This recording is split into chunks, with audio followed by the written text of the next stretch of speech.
Welcome to the Free Truth Show on tnsradio.ning.com. I'm your host, Patrick Lynch.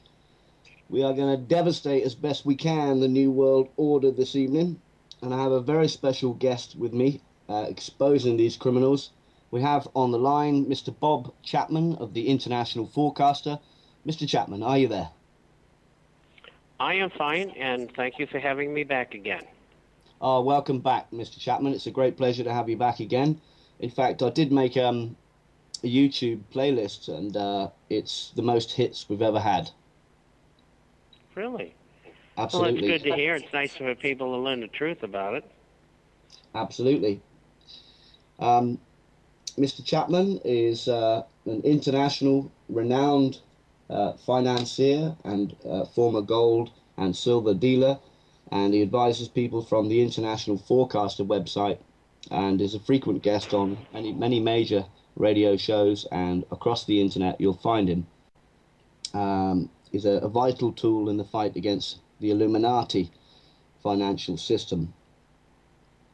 This week, Mr. Chapman, the British news is that speaks of a slow creep up of the economy, that a slow recovery is happening. Mervyn King, the governor of the Bank of England, has called it a choppy recovery. Is that a new one for you? Well, choppy recovery, I mean, that can mean anything.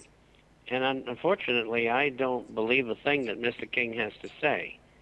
Yeah. And a choppy recovery means I don't know where we're going, what it's going to be like, or how we're going to get there.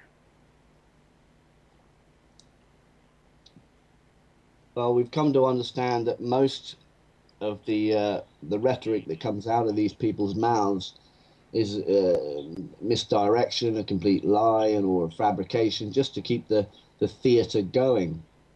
The Wall Street Illuminatis, I mean, when they give a press conference, for example, they have a special code when they speak.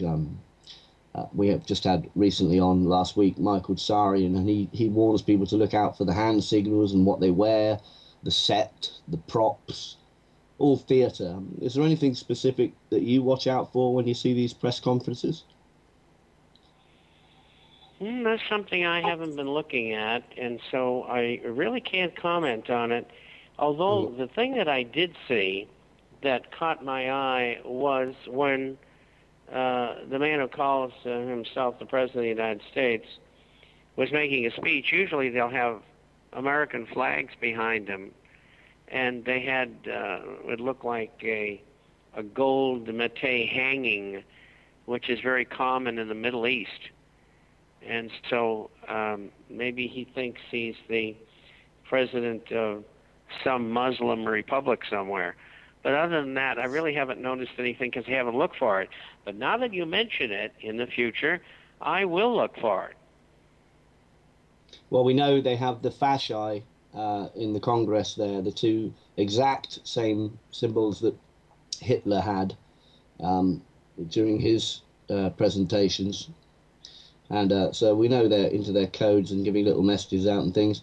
But going back on track to the Bank of England, George Osborne, the Treasury Secretary, George Osborne, his family is Anglo-Irish and goes back hundreds of years as a big Anglo-Irish family. So he's well connected, same as Cameron, really, fourth cousin twice removed of the Queen.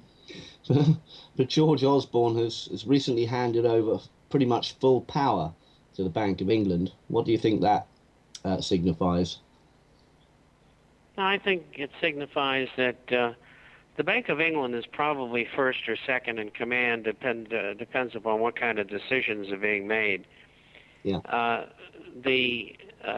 Actually in 1776 in Ingolstadt in Bavaria, the Rothschilds were the ones who financed and laid out the plan for the Illuminati as it's known in modern times. And that was financed by the Rothschild family, who were the original shareholders in the Bank of England in the late 1600s.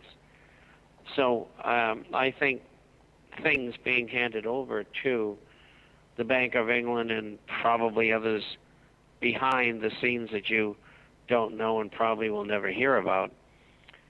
They're making all the top decisions now. And, you know, it's my feeling that what you've seen happen, and I've written about it for years, has been deliberately caused by these central banks, most of which are under the control of the Illuminati, and particularly the United States, the Federal Reserve, which is privately owned, and the Bank of England, which is also privately owned. And I think that what they're trying to bring about, and it's not only within the banking structure, the financial structure, in Europe, the black nobility, which are the royal families, and then you have the appendage organizations, the Royal Institute, the Bilderbergers, the Trilateral Commission, and the Council on Foreign Relations. And this structure is what they're working from, and they want, and all the people involved practically are working toward world government. This is their dream, this is their mission. And that's why we continue to have recessions and depressions, and they've been trying to take the world down, so to speak, and push them into position where they will economically and financially be forced to accept what this illuminated group wants for the world, which is world government. Then they'll control everybody. They'll have a world currency, a world seat of government. Everybody will lose sovereignty, and you'll all be enslaved. It's just not Americans, it's everybody. Yeah. And that's why these broadcasts are so important, because they go all over the world. I mean, I've been interviewed by, can you believe, BBC? Really? French International, Deutsche Welle, in Greece, and all kinds of places. I know you've been on Greek radio quite regularly recently. How are they responding to your ideas about how the world works for them? Well, it's like any other country, in Europe in particular, but in the United States too today. All the governments are controlled by illuminists.